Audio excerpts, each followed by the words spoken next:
Welcome to another session series, another conversation on the African Speaks. Hold on.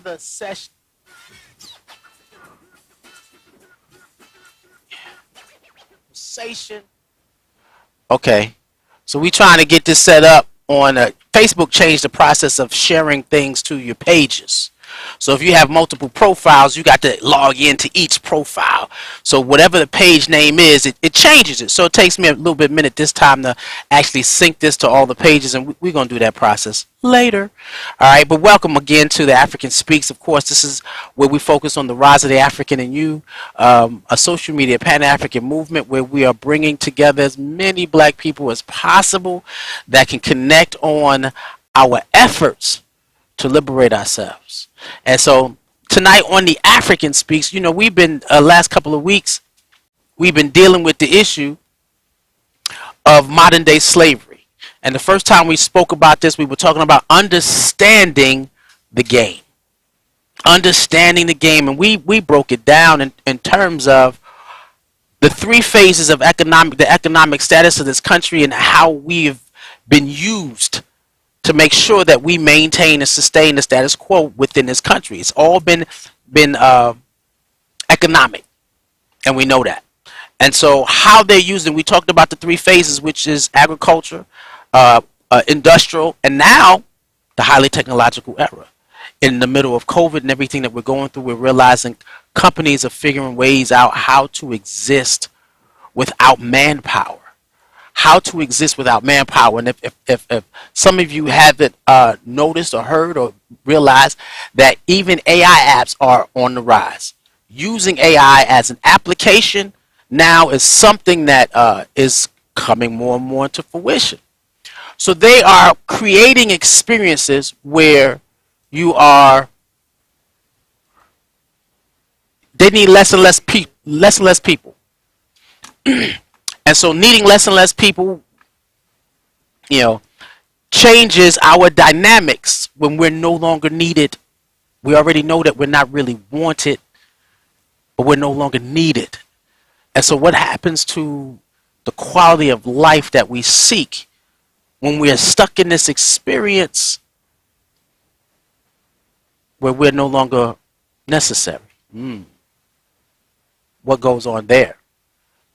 Where the government says, you know what, we don't have the money to send out anymore to help you eat, to help you buy homes. Yeah, we done with that. Y'all got to figure this out. This big recession is, he said this big recession is coming where there's going to be a food shortage. What? Food shortage, and if there's a food shortage, hey, a lot of people ain't going to handle well going hungry. I remember I was driving home during COVID in a Lyft one time before I switched jobs. And the driver, I think it was like Iranian, and he was clear. He said, if the food shortage happens in America and this turns into an experience where the economy drops down to very few have and very few have, a lot have not and very few have.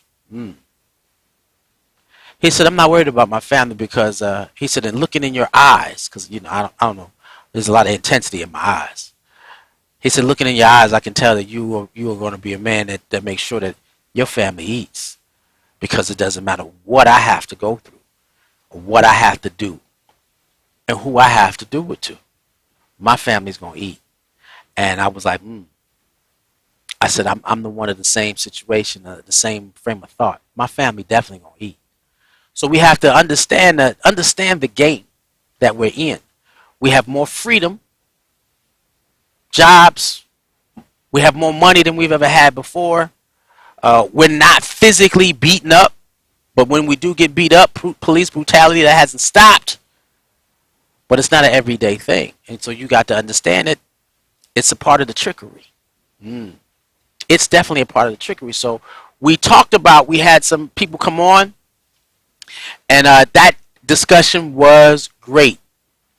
Iyancia J, as well as my man Kalonji. Kalonji did say he was going to make it a way to come back. All right, so he's trying to make sure that we can do the show. And I just saw one pop up Kalonji, where we first started doing the show together in the intro, where we had both of our faces in the intro. So we will have to go back to that when you're ready. But he said he's trying to do it at least 2 days a week. He's ready to get started. So I said, yeah, because I got some other projects. So let's pencil this down. All right. So we got something else coming where we're gonna balance this divine masculine energy with some divine feminine energy. So we're gonna I'm gonna have another show with another co-host, and we working on it. So we ironing that out. But today I wanted to go back and do the Potency of Modern Slavery 2.0. So we did part 2 with the guests, but there were certain areas of it that I wanted to make sure that we were able to pick up on before we moved forward. And the issue, you see the word, if you see how you do it, you see the word dope. And of course we said dope comes in our community. If I say, yo, that's dope, well, that means it's hot, that's fly, but when we sit down and say, now in this scenario, that's dope, no, it means we doped. It's cocaine, it's dope, it's for real, it's literal, it's dope. And so in that space, we were dealing with the issue of how technology is being used as dope. So as they make their moves, you don't see it. It doesn't affect you. It goes there in one ear and out the other. You're doped. And so in that conversation of modern day slavery, when I got here, the question was, and this is important, and this was real key, because if you don't look in the mirror and realize this is the spirit of a people, not just me as an individual, because I am no greater than my experience of my people. Because everybody, man, I ain't nobody's slave. We're going to break that down and we're going to see. And so what I talked about was the issue of the imagery that showed here, where there's a little kid that is enslaved. A little kid that is enslaved. And that why is that so impactful? And with me in this particular thing, okay, because again, this is understanding the potency of modern day slavery 2.0. So it's a deeper dive into what we talked about. It's a deeper dive before we get into the final stages of what this conversation is going to be about. And I'll share that with you after. So y'all hang in there. Hang in there. So if you're watching me on Facebook, like, comment, and share. If you're watching us on YouTube, hit the subscribe button. Subscribe so you can get this. This is going to be information, food for thought, food for moving forward, food for evolving, food for enlightenment. So you can understand, and not only that, it's clear, because I have a lot of parents who have raised children who are so disconnected to the plight of our people that they have no real drive. No drive. Why? Because the dope that is being injected in us is increasing. Their lack of the parental lack of understanding of modern day slavery went way past what was going on. Why? Because the appearance of freedom, the appearance of us evolving, the appearance of it. Not saying that we have it, and I'm appreciative of everything that everybody has done before me. Woo! So to be able to be here and give this is to say that we've gone a long way. But to have technology that can reach billions of individuals. There's like 46 million black people in the United States. And this is the reason. This reason right here. This is the reason. The potency of modern day slavery is the reason that answers the question, why can we not come together? Why can we not come together? Who has that answer? Who has the answer of why can't we come together? I like to know, because I believe I do. I believe the community that I was a part of gave me tons of insights on what is happening. But then it's we got hundreds and hundreds of thousands of people, and some of us are still stuck, and we don't even know it because we participate on occasional basis when we go to church on Sunday, but we're supposed to be a Monday through Monday. Meaning the beginning and end, it don't stop. Monday through Sunday said it stops. No, it's Monday through Monday. Monday, back to Monday, back to Monday. Yeah, we're not supposed to play with it. Why? Because we understand the situation that we're in. And when we start making excuses for our participation, start making excuses for why we can't produce anything or do anything, excuses, that's when that dope settles in on you. So in this space where we're dealing with, the potency of modern day slavery 2.0, this is key to this. The potency of modern day slavery. This is key. That childhood, that infancy, a kid locked behind. Can you imagine what it would be if somebody took your child from you and made him a labor force for perpetuity? And this is that conversation of Willie Lynch. We said, look, with the effects of what we do in slavery, the old slavery, we should be able to control this people for 1,000 years. Think about it. And in this space where they're controlling, and if 1,000 years they will be malleable to anything that we say and do. We will be able to steer them where we want them for our benefit. Even though that we have, now things had to change. We said in part 2 they had to change some things. But they said we will be able to control them for 1,000 years. That child behind those bars.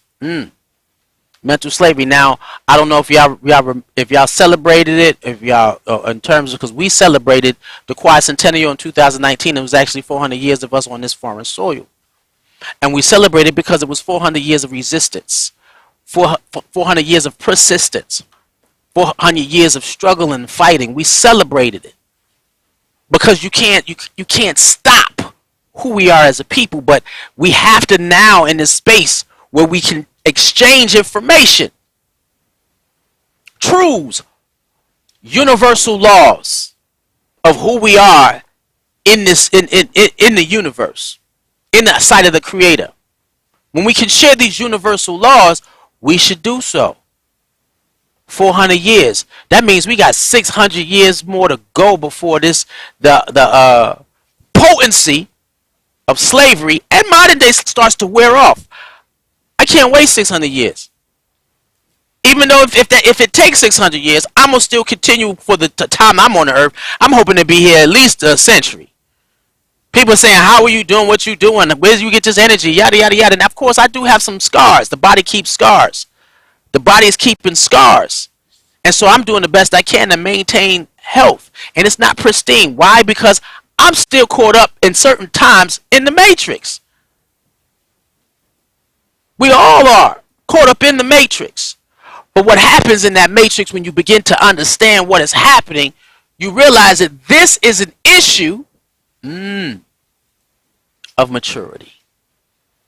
Then to be able to perpetuate slavery or modern day slavery, which is more spiritual, it's more mental, it's more emotional.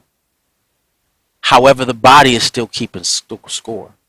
We're still being brutalized in so many different ways now that it hurts. And so our level of maturity, I have friends that I love dearly, that who have faith in the Creator and God, but no real spiritual maturity. Ain't that something? How do you believe in God? I have family members who will fit deep spiritualists with no real maturity. When they sit down and say, what is mature? And I looked up a definition for maturity.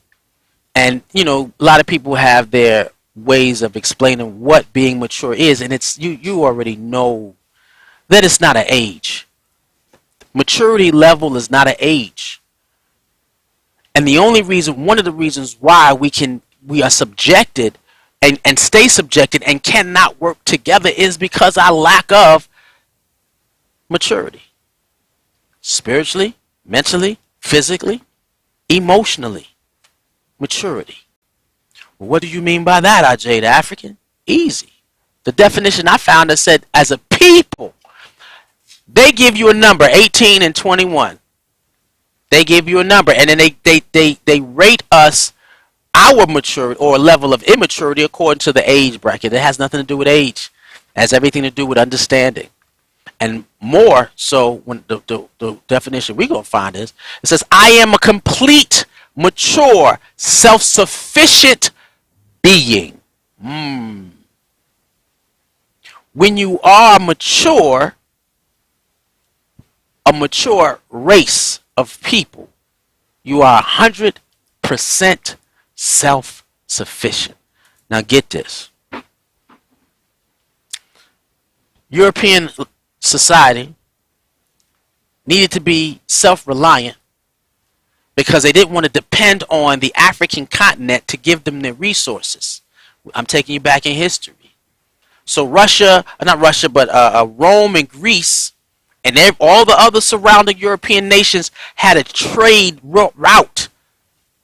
A trade route that went to Kemet and Kush. Right, that's that whole side of Africa right there. And they had a problem with having to go to another people for their education and their food source. So they said, if we can control it, we can be within ourselves a mature people. So they're only doing what they feel like they need to do to be a mature people. We see what they're doing, but what are we doing? So then after that, because we weren't, in that state, when we started adopting, it was wars. It was centuries and centuries of wars going on where Africa finally folded because they all came after the resources. That's how you get Portuguese in the motherland. That's how you get French in the motherland. That's how you get German in the motherland. You get all types of languages in the motherland. Why? Because they all came because they wanted to be mature states, mature countries, existing where they were completely self-sufficient, so they controlled the source of resources that they didn't have. Now they are self-sufficient. And those who broke away, as when Haiti kicked out France.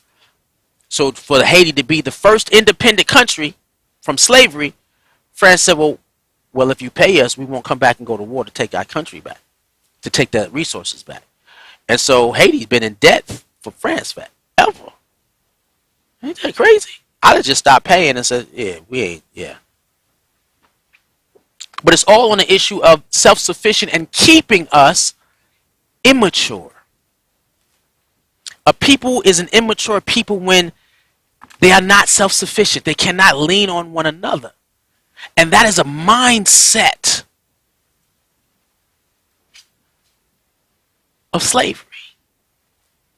Now, it is so intricately done. Our relationship in this country, which is completely economic.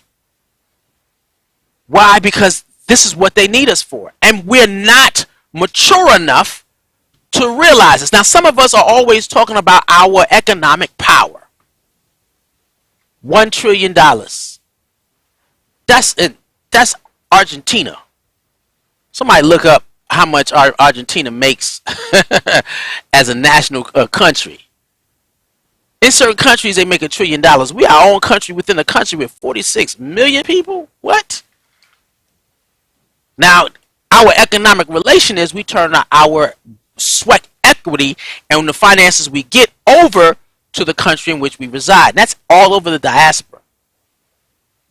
We don't pool together as a people. It just goes back into you paying your taxes. You don't really own your houses, because if they do that eminent dominion thing, they can take your house from you. It's all economic, all relationship.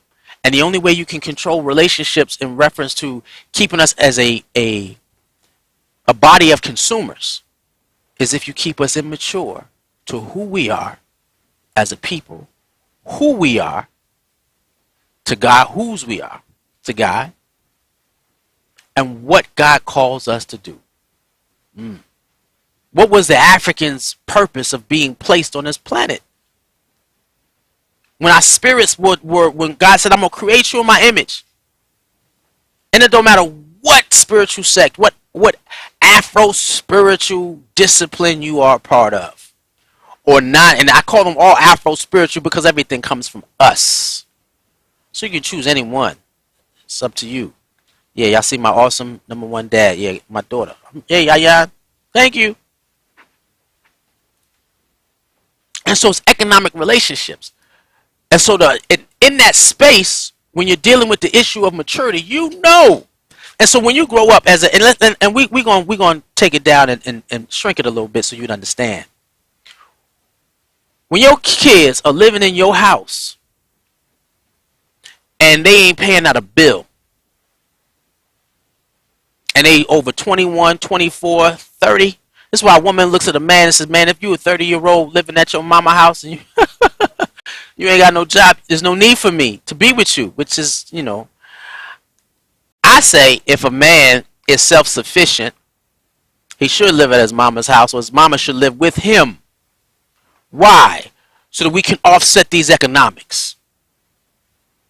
His wife should live, of course, his family's in the house and his mom should be there. Your mom should be with you. In these times where we now going into a recession, if the black family don't learn how to stick together, we're going to have a problem. But when your kid is living in your house and always got their hand out saying, can I help me? Man, please. That's not maturity. And so think about it. We're living in a governmental system that was not created with us in mind, and we are making sure that it adds us to it. So we're forcing our way in. But at the same time, every time that we get anywhere in this world, we got to say, help me. We got to go to European society and say, please help me. And if we do get that help, what do we do with it? This is the issue of being doped. Because we can live in a highly technological era where technology can make you make money and you don't have to ever leave your home. I'm getting close. You don't ever have to go anywhere and become economically self-sufficient. That doesn't make you mature, because an individual in the black community is only greater than his people.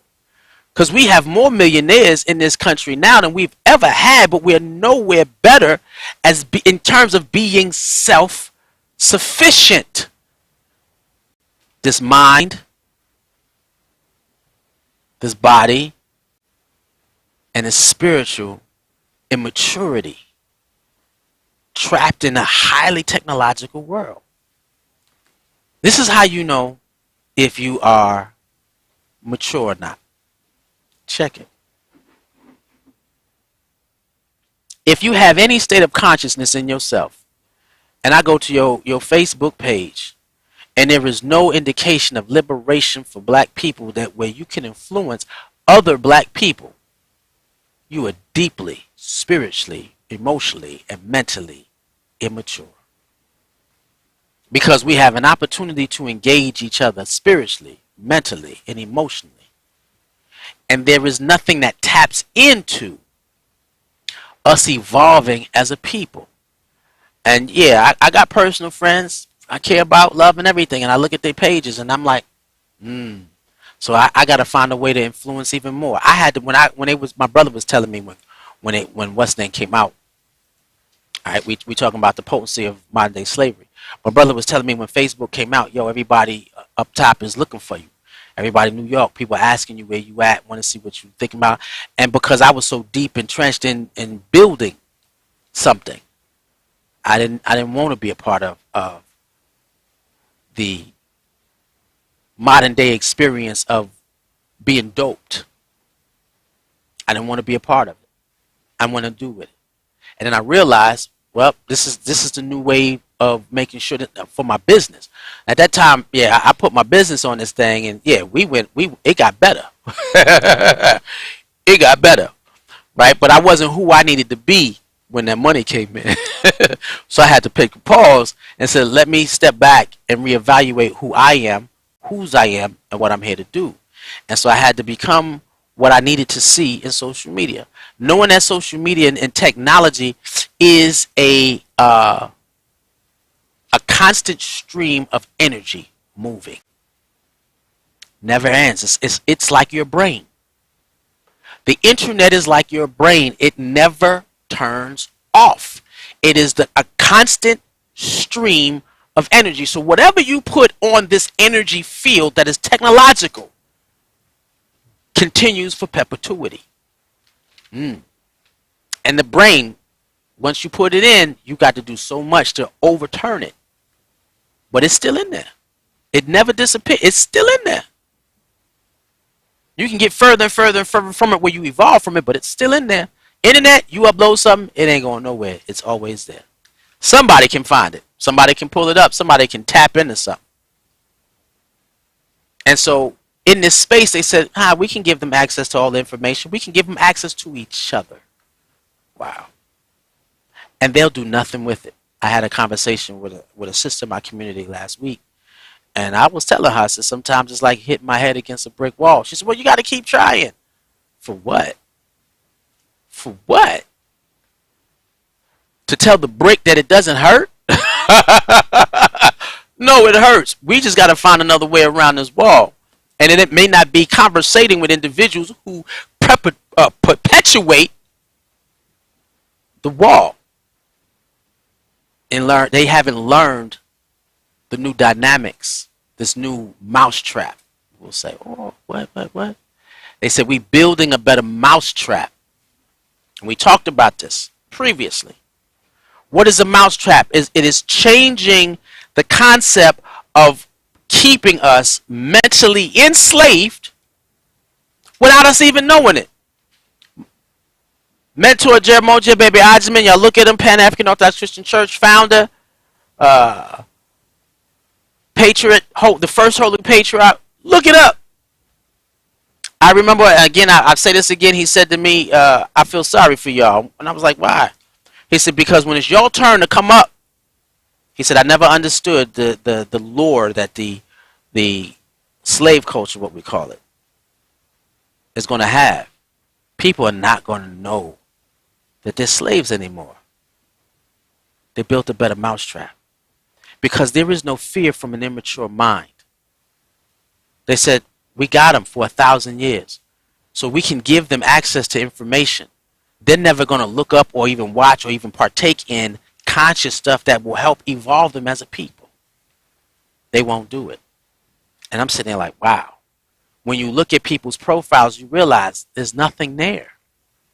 We are all still focusing, or no, we're being doped up to the point where we have no focus. Our focus is to move our thoughts from our day-to-day activities on this new plantation. This new plantation of life and living is a difference. Yeah, you own you live in your home, you purchased your home, you have your own car, you can go come where you want to. Some of us have, built our own plantations where you're working, but it still manifests your income. How much is it being used to bring us together as a people? I always say very rich individuals who are not in a program that moves us towards self-sufficiency are just rich slaves. You walk around 12 years of slave. He was walking around the country like, he didn't know that he was black in America. Next thing you know, he's a slave. What? Just because he could play the violin. So the technology today was him playing the violin living in the North. I'm with you guys. I'm one of you. Yeah, right.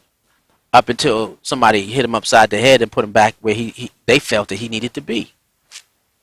So in this mousetrap that we in is moving our focus away from what it takes for us to come together. That's that dope. Now I want to talk about how well this dope works. How well this dope is crafted. Do y'all know that One Love, because I can't speak against the technology because it's how you use the technology, and I'm grateful for the technology, but we have to get together. If World of Akibaland has anything to do with it, which is the youth program, and y'all make sure y'all support World of Akibaland, go to worldofakibaland.org, right? And this is why we do what we do in terms of the African Speaks, because we need to educate the parents of the kids that we trying to elevate. You don't want to elevate the kids and you can't elevate the parents. What? Or you can't elevate young adults who haven't had kids yet before they have kids, because we want to make sure we bring those kids up in the right spirit. But everybody's being doped in the midst of this new technology. And how clever, they said the colors that Google uses, are colors that will always attract your eye. Look it up. How Google created their color logo. Facebook created the like, comment, and share for instant gratification. What? The iPhone, when you text somebody and you see those 3 dots blinking, was purposely created. When you are on any app, Instagram, Facebook, Twitter, it doesn't matter, YouTube, and you got to scroll up. It's like a slot machine. They created technology to resemble the slot machine experience in Vegas. And I don't know if she had me watch a movie. I think it's Percy and something, Poseidon. I have the movie. And I'll see what it is on the next show. I'll make sure I have it. But in that movie, and it was based off of Greek mythology. And so the brother's trying to, the guy's trying to find his way back to Zeus. And they go into this casino. And this casino, they're sipping this drink. And this drink immediately dopes them. It puts them in a state of euphoria. Yeah, oh yeah. Everybody, if you look at what's going on, I love to laugh, I love comedy, I like to travel. Nobody's talking about our situation. Why? Because the whole life is doped. Nobody wants to focus on the fight anymore. So you don't even know what your kids are going through. Percy Jackson, that's right. And the lightning thief, yo, Nicole, you knew that. Oh, thank you. Yes, it was Percy Jackson and the Lightning Thief. And y'all look at that, because that's exactly who we are today. And me and her watched it, and I was like, yo, what's going on here? And only an enlightened mind was able to tell that everybody's doped. Everybody was doped. Now, when you look at technology, and look it up, because they're not hiding the information from us. Every piece of technology that we use is created to experience of dopamine, which is that state of mind that triggers the experience of euphoria. And you get it so much, it's why you can't put and I'm a victim. You can't put this down. At one point, we always kept it because we hide and we live in double lives in here, right? And it's funny, but no. Oh, I can't leave my phone laying around. My wife is gonna get it. You live in a double life. Now the reason why, and that was one thing, right? Now it's different. We can't put it down is because it's a constant form of release of euphoria. You got to see if somebody hit a like, a comment, or a share. You got to see, or you got to get that next laugh or watch that next video, right? What's the new one?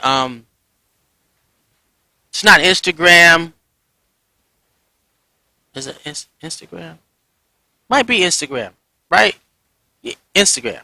Is it Instagram? No. Whichever one the Chinese people made. The one from China. And so in that quick second,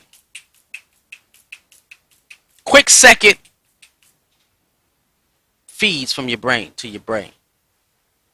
And you get, ooh, you get perked. Ooh, you get perked. Ooh, you get perked. It's the dopamine release. It's the dopamine release. And I apologize for the brain freeze. But it's a dopamine release. And when you get that dopamine release, you need it again and again and again. So after a while, you'll pick up your phone and you can't stop because of the dope that is being released. And most black people, when they get there, we're not trying to do anything but escape. And so again, it creates a mindset that I am going to be in the state of euphoria on a regular basis. Not building stability in myself or anybody that's watching me. Ain't that something? That's why I said I can't be online if I can't see what I need that feeds me. Now, of course, that doesn't mean, I'm always looking at constant, well, today I did. Today I was, I watched a whole bunch of people today in terms of while I was working. Yeah, I edified myself. So today was that day. My intent when I said the prayer, I said, ancestors, I ask you for me to always be aware in this day that you are with me and that I'm on the road to fulfill my grand design. They took that need for that dopamine out, that quick fix. And at that moment, I was in a status of enhancing information and engaging myself so that I can be better when I deliver DaAfrican Speaks and all the other programs that I'm looking to create. TikTok. There we go. Okay. Tell little man I said appreciate it. So it is TikTok. And TikTok blew up. Why? Because it's instant dopamine being released. And so, wow, let me tell you how they created this.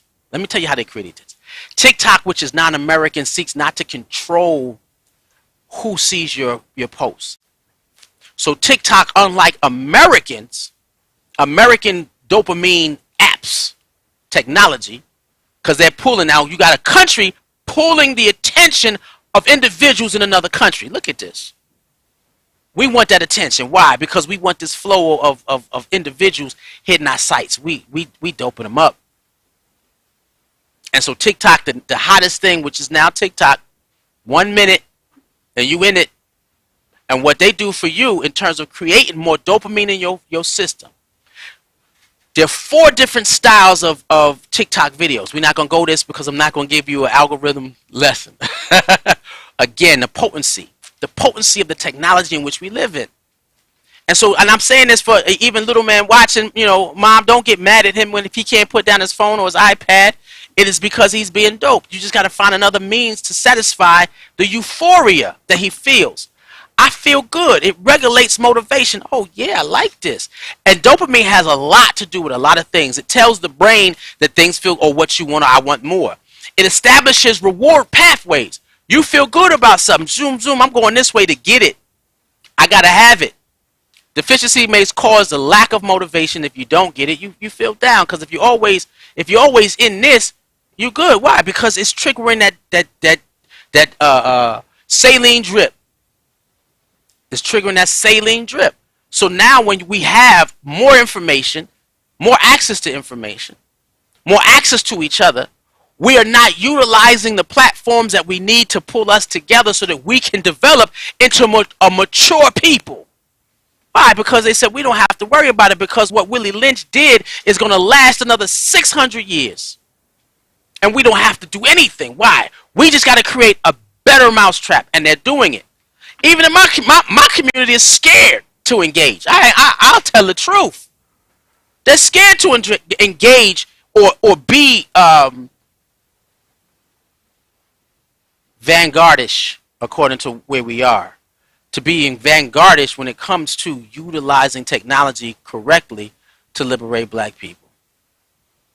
Understanding the mousetrap and using the mousetrap for our benefit. There's a ways, and I've been explaining it. They don't want to listen. I have my brother. He's always saying, yo, Isaiah the African is a powerful brother. Y'all need to listen. Man, I got something coming where Resources are slowly coming my way, and I'm putting that in prayer, where the effects, we can channel the effects of the dopamine. So we're feeding into each other, but you got to understand, this is what they did in order to maintain this modern day slavery. Highly technological stimuli keeps us dead inside. Why would you not learn how to meditate? Why would you not learn your African history? They talk about YouTube University. It can teach you anything. They're not leaving the information. Why? Because they don't care if you have access to it or not. You're not going to do anything because you're accessing it while you're emotionally, mentally, and spiritually immature. That's what happens. People said, how did you develop this? I said, because I realized that they gave us access to something that will allow me to help liberate my people. So I'm not using it for selfish reasons.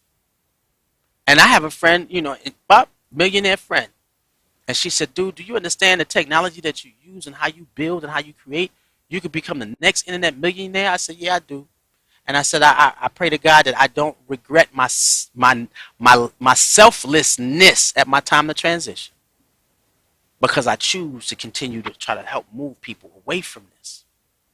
And sometimes it's not even that, because now we have freedoms that we didn't have before. When we're economically able to move around the world. So, some of us, we get dopamine from other things. What brings you pleasure?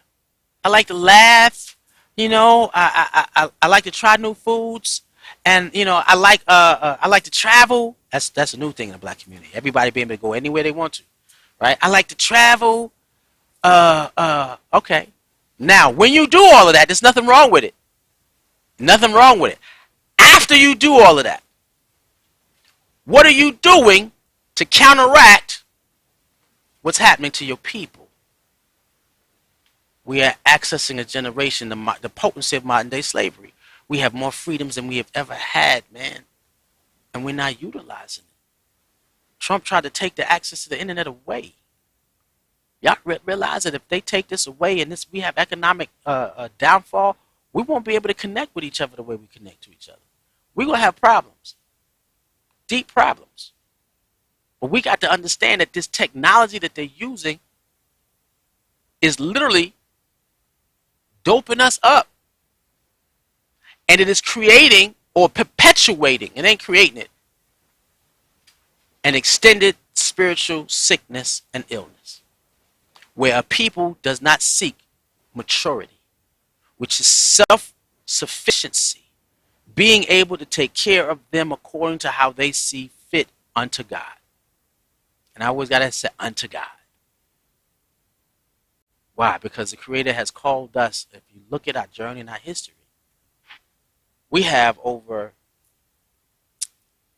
is it connected? Oh, I can't show it. We have over 600 terabytes of African history. Six terabytes of African history. 6 to 12 terabytes. And I was doing an African history class off this database. What do you do with the information? The brother said, I'm going to give this information to you for free because I know you're going to use it. I'm still using it. Why? To counteract this spiritual illness and sickness that we have. When COVID hit, along with that dopamine, they knew we're going to get them. Why? It's because even if they stick home and they stay home, they're not going to use a YouTube University or a social media marketing to connect with one another. I said most communities became community-less without it. Individuals call me and like, hey brother, I need help with my rent. I said, let's get on the internet and find out what programs are being utilized to keep people fed, to keep people with roof over their heads, clothes on their backs. Let's see what's going on. And then I had an individual, real talk, my community, who did nothing and became homeless. And I'm like, yo, can you please do what it takes so that you can find a sense of self-dignity within you? Nothing. That mental spiritual sickness and illness is deep, the disease. And we have pre-existing condition of oppression. Our body has kept score. This is why mental illness is rising. And if it rises in you, it is because you have not been able to dip from how you are being doped. For me, I slipped into an experience of my spiritual sickness or my spiritual illness when I sit down and look and was like, man, I'm doing the best I can, God, to move this forward. Help me. Sometimes I get down. And then I shake it off. And I keep on pushing. And that was the thing where, and then in this space, what we're dealing with, because tomorrow we're going to talk about some things. Not tomorrow, but the next show. It might be tomorrow. I decide. How do you deal with a brainwashed person? What? How do you break the hold that the Willie Lynch has and the hold of all three economic mousetraps that keeps us from being a people? What do you do? What do you do? How do you work past the issue of us not wanting to be together or work together as a people? Not listening to each other, not respecting each other. What do you do? That's a formula. One love to Kalonji. I said, Kalonji, I appreciate what you're doing, because Kalonji is at work. Kalonji is putting some things down. And so in that space, you got to learn, and we'll say this, when you're trying to deal with that, first you got to understand that, man, if you making you playing checkers in the game chess, you already lost. We can't do this. We cannot do it this way.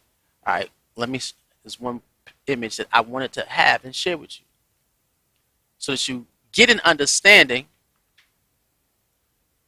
of where we're supposed to be and where we should be. Right here, drop it. So how do you deal with this scenario? Oh, let me see if I can make the graphics look better before I drop it up here.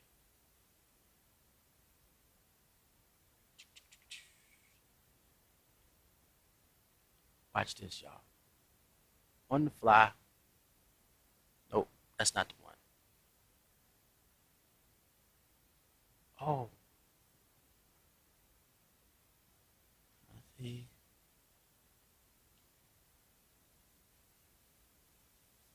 All right. Does anybody get the answer yet? How do you deal with a brainwashed person? First, you need a programmatic process to deal with the issue of mental conditioning. And if you don't have a programmatic process to deal with that, then you need something, because we in the community came up with something that we call the gathering, right? And so the gathering is an experience where you can, when you walk in and you go through that process, you're encountering, we want to trigger something within. Something within, because in the Willie Lynch letter, and I remember at the end of the book, Melinda was saying that one of the key parts that we didn't dealing with how do you counteract or deal with that brainwashed person? How do you help them experience something greater than who they are, themselves, even your children? Well, that's easy. They said, we will control this people for 1,000 years. They will never be able to break free from the hold we have on them mentally, physically, and emotionally. They won't. The only thing that can stop this level of conditioning that we are subjecting them to is an act of God. What? It's an act of God. And you're sitting there saying, I don't understand. Yeah, because that's how strong it is. That's how potent their mousetrap is. They've created a mousetrap 400 years ago that they're still using. They're still using. They said 1,000. We got 600 years left to go from this trap. But they said if this people have an experience of God.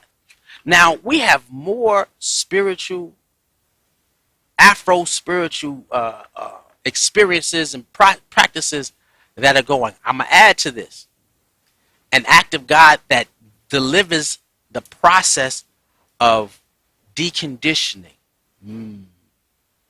I shared one of my experiences with a friend of mine today in terms of how I felt that my community, and I remember the day. I remember the full story. Broke free of a whole lot of holes in my game, and I was able to open up to surrender to something greater than myself, and needed to surrender to something greater than myself, and then realizing that my identity is in my people. I was doing great as an individual, but as my people, we still struggling. And so when we're dealing with the issue of it has to be an act of God, when counteracting something that,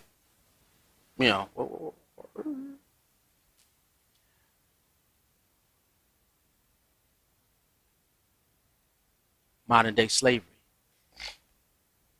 it can't be done no other way. It can't be done no other way, because even in the times of Garvey pulled us together, and we still haven't seen anybody on this planet. We've done it longer than Garvey. We didn't do it stronger than Garvey, and we're trying to do it stronger than Garvey. I told somebody, I said, I ain't gonna speak. I'm gonna pray it into existence. I ain't gonna speak it yet. If I tell you the vision that God gave me, you're gonna be like, what? Then you're gonna know it. I'm gonna share it. I ain't scared. I had a dream that I became the grandfather. They call it the grandfather or the godfather of the movement that matched the numbers of Garvey with black youth. That's why you can't stop me. I had my act of God. I had an experience within my community that opened me up to who I am, whose I am, and what I'm called to do. So this is why I tell people I can't be voluntold, because I've been given my marching assignments. Now, when you have individuals struggling for the liberation of black people and you're told what to do, those individuals who are being told what, now some of us need to give direction of what we need to do. That's fine. But then there are others of us who are given vision to produce, and then given the talent to connect to that vision. People say, why is he does what? Man, I mean, because it's all God. And so I can't stop. I had a discussion with my cousin about this. You're supposed to listen to who's in charge of you. You sound like you want me to be a slave. And I can't be a slave. Why? Because no one can tell me my experience wasn't real, because I see it on a regular basis. And then the downloads came, and then the energy to produce came. And so my ability to see somebody who talks about liberation of black people saying that they can't do it or don't do it, and then they don't have something where I can see what God called you to do. I can see it. I can see it.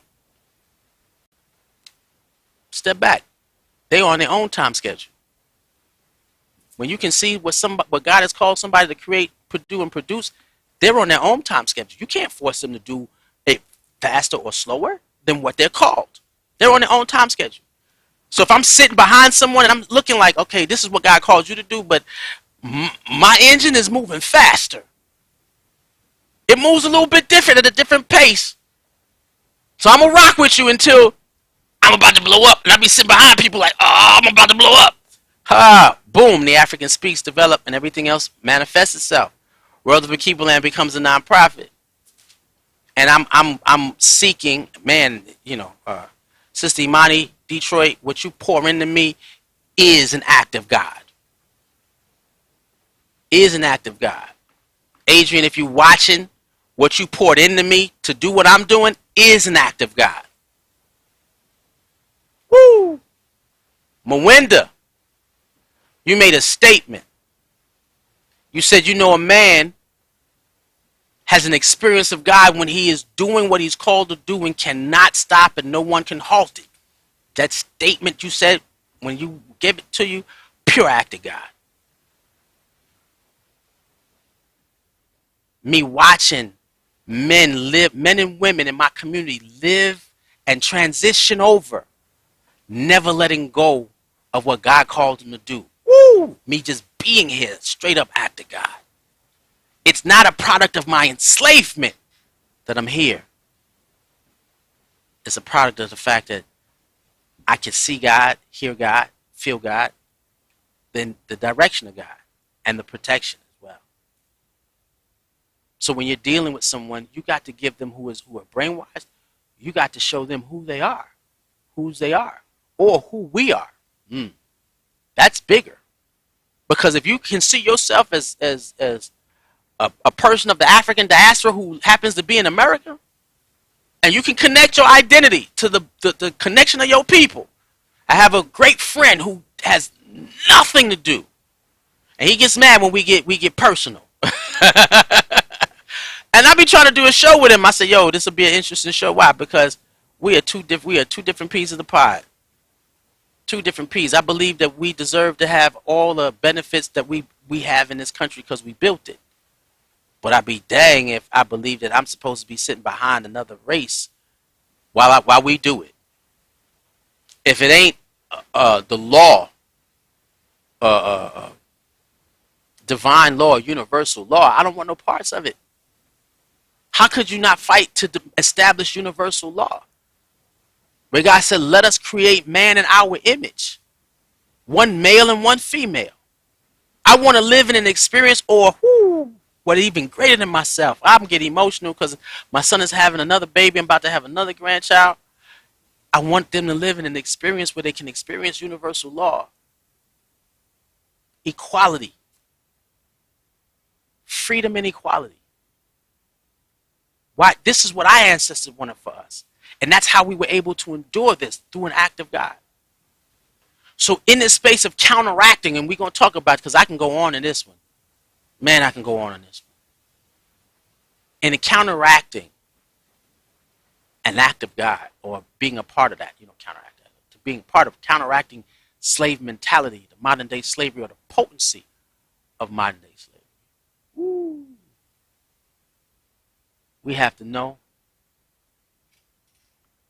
it's about spiritual warfare. How to defeat the potency of modern day slavery. That's the conclusion. If you need an act of God to deal with a brainwashed individual, you need classes, you need sessions, you need spiritual warfare. Because they're using tactics that are affecting us mentally, emotionally, and spiritual. Now there are no bondage. The only bondage that they put in us is the ones that we are now perpetuating ourselves. It has now moved from they whipped us so long. Man, I could feel the pain in my ancestors' backs. When you're connected, you're connected. When you're connected, you're connected. And they had to run to the bush and dance by fire. They had to live in their knowing. They didn't believe that there was going to be a generation that would undo what was being done to them. They didn't believe in that. They knew it. There was a level of spiritual awareness that they knew. That there's going to be a generation that has the opportunity to fight for liberation. And that's all it is. And every time, if you look at that word, opportunity, every time in the history of this country, when we had an opportunity to prove who we are in God, I ain't trying to prove myself to no European society. Everything from a black person into today, we're the first this, the first that. What we were proving our mustard in God, our strength in God, our connection and relationship to God, counteracting what the dope of the modern day slavery, the dope of slavery of that time. You feel me? And so as we move forward and we're dealing with the issue of modern day slavery, and it was on me, and this topic hit me because I've been battling with it. Man, I'm a corporate, if I tell you I'm a corporate America exec, man, please. I couldn't do what I do in good consciousness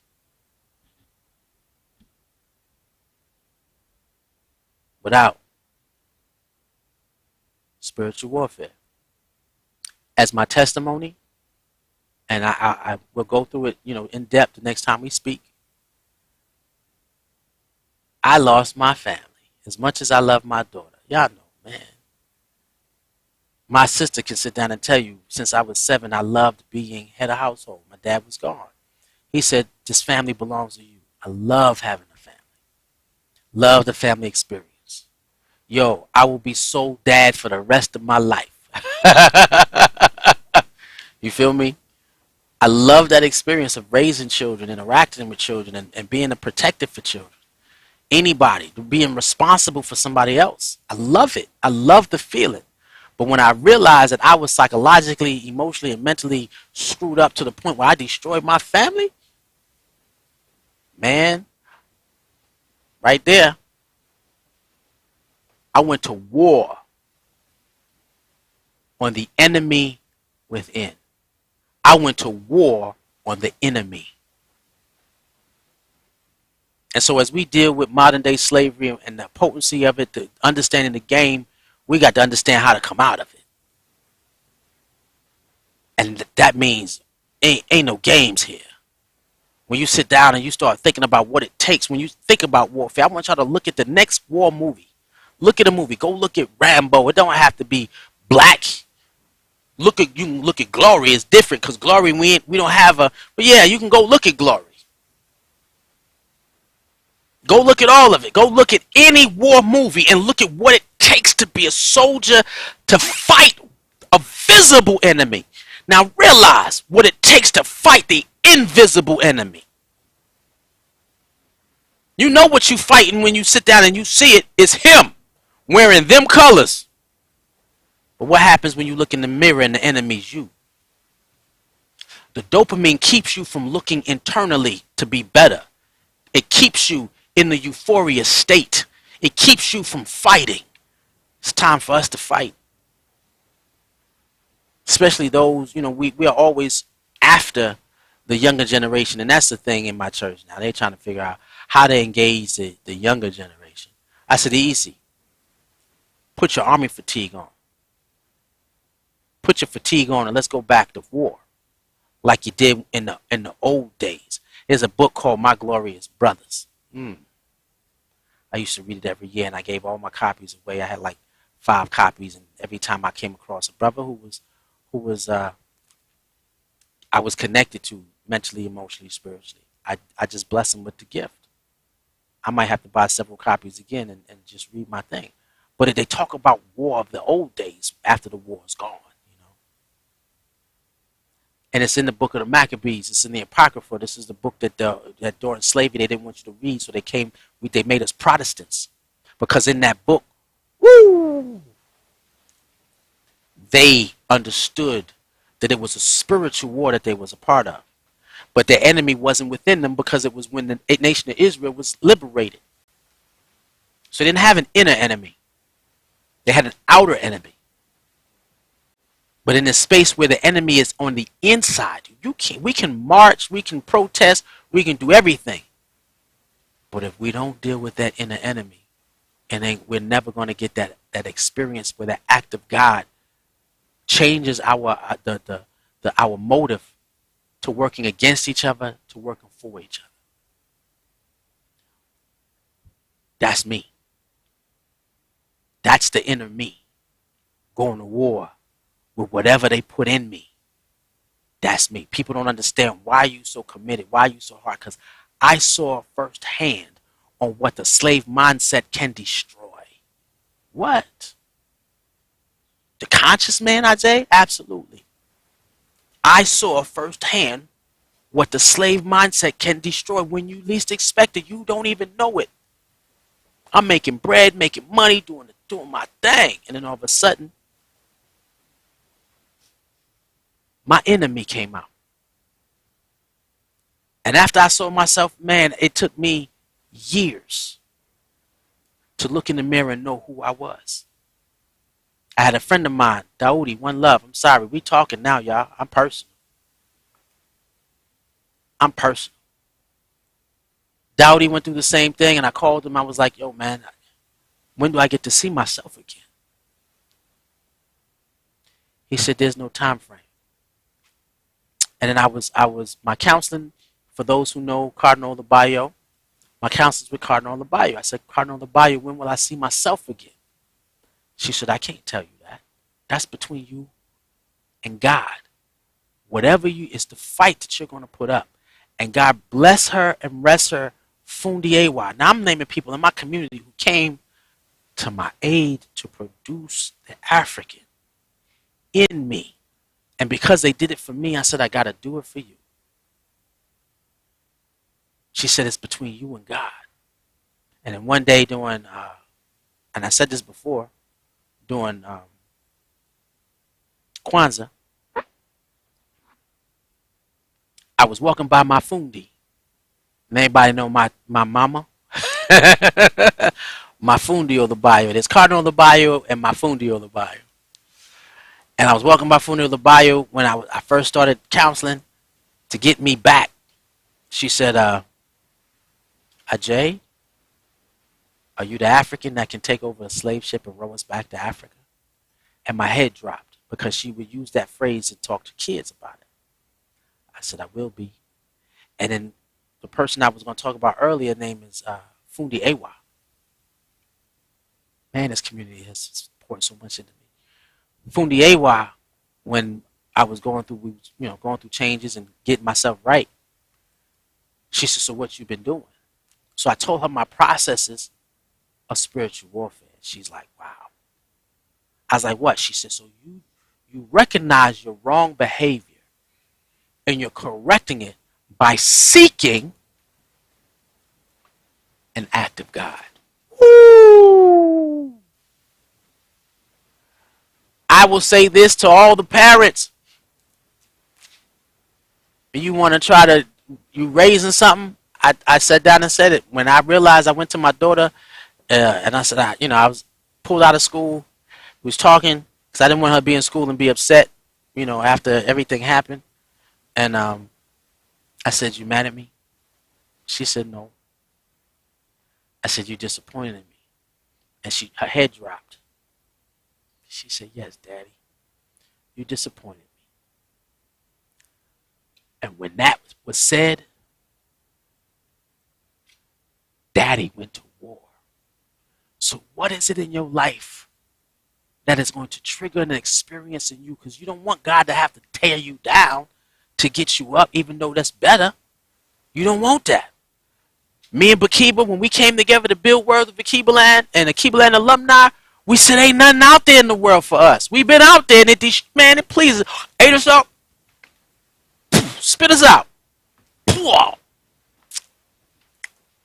And that's why I said, brother, let's do this thing. And we ain't never looked back. And so we about to, the gathering is moving. World of Bakiba Land is moving. We are leaving footprints in the sand that somebody else could follow.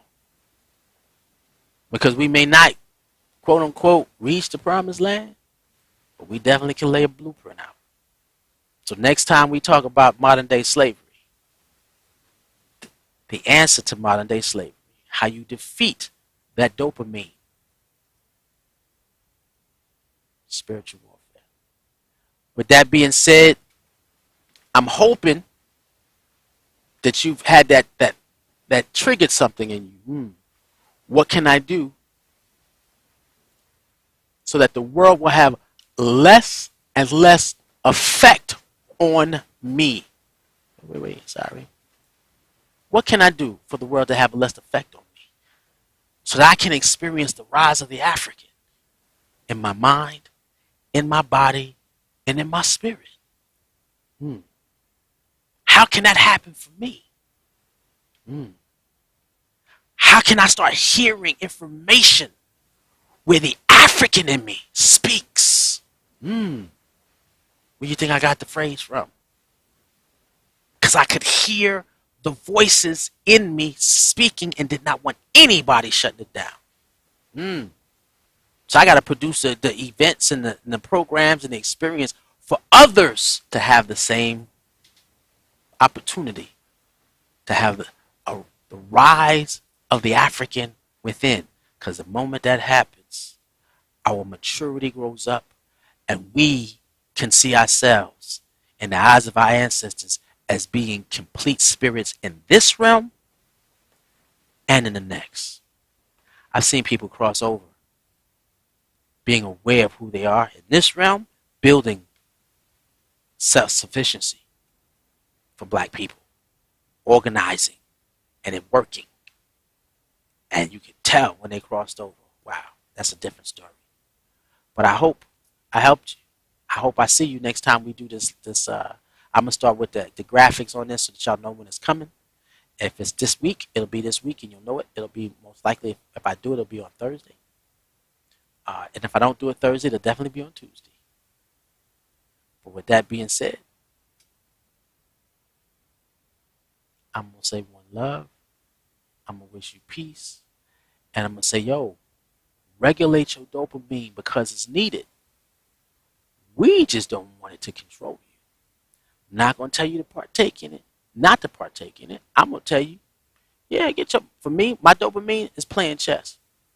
I will get on my cell phone and play chess all day. If I play 6 games of chess, I know that I've wasted a day. Okay, that's when it gets me. Ooh, another person. I beat that person. Ooh, another person. Ooh, another game. I can't let it go. My dopamine. But we got to be able to control it for the African in us to rise. Spiritual warfare. Can't wait. It defeats modern day slavery. The enemy to modern day slavery is spiritual warfare. One love.